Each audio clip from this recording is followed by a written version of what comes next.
Para presyon, so ayan, medyo malakas yung ulan, pero may buyer tayo from Taguig, sure buyer, sana tayo talaga ng Jeffrey para mo yung ating RFI. Sabi mo ay pagpabutas ka sana kaso, uli, on the way na talaga sila. So, ang magkukapangita na yung motor team, drone tayo, let's go!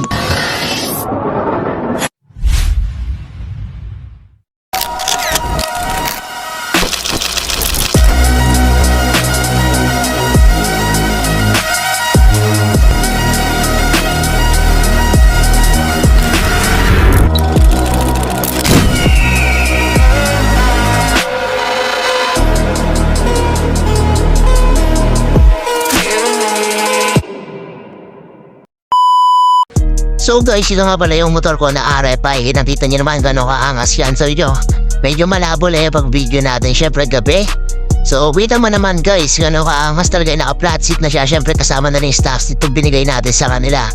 So ayun yung motor ko, napakaangas niyan. Boy, no issue, all working. Saka naka-restro, complete original papers. Saka valid ID ng first owner. 19K auto lang, fresh na fresh par. So yan, waiting na lang tayo kay buyer mamaya. So let's go.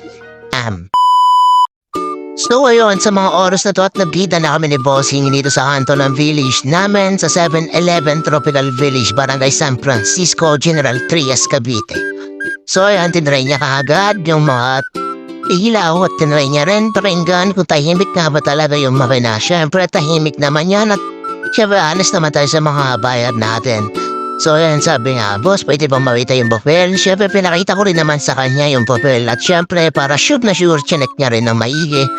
At tinahanap yung chassis number. Sabi ko dito sa kabila yung boss, hindi po siya dyan nakalagay. Kasi first time niya RFI. So yan, tinuro sa yung chassis number. So, sinacheck na ni Bossing. Sila Bossing nga pala from Taguig pa yan. Siyempre umalis sila doon almost 2 hours yung biyahe nila. Grabe, malakas pa yung ulan yan, butit tumila na. So, check natin nila yung engine number para sure na sure sila. Pero goods naman yung motor kasi talaga.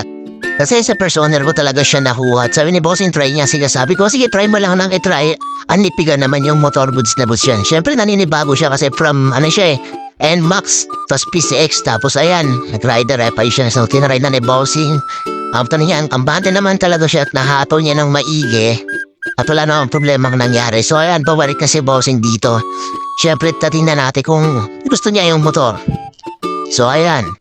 Pagbalik niya, so ito, pinag-usapan na namin yung price kung magkakasundo kami. Siyempre, sabi ko, sige, pwede na yan kasi cash out na kagad. So, yan, nagbibilang na si Bossing na pinasa sa akin yung Siyempre, bilang-bilangan pa rin natin para sure na tayo kung kompleto talaga yung perang ibabayad sa atin. So, chinek naman natin goods naman at siyempre, nice deal na naman tayo. Cash out na naman.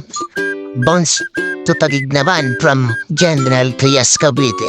So, nag-pitch up na kami ni Bossing. After may uuwi na sila kasi malaylay pang biyahe na. So, ayan si Bossing, paalis na sila. Uwi na sila ng Taguig at ito yung kasama ni Bossing yung isa. Nasaan na ba yun? So, ito pala. Naliligaw yung kasama na sir. Siyempre, pauwi na sila at kasama na lang yung staff seat. So, ayun, let's go. Nasunod ulit na vlog. Kita kids, I'm out. Please do.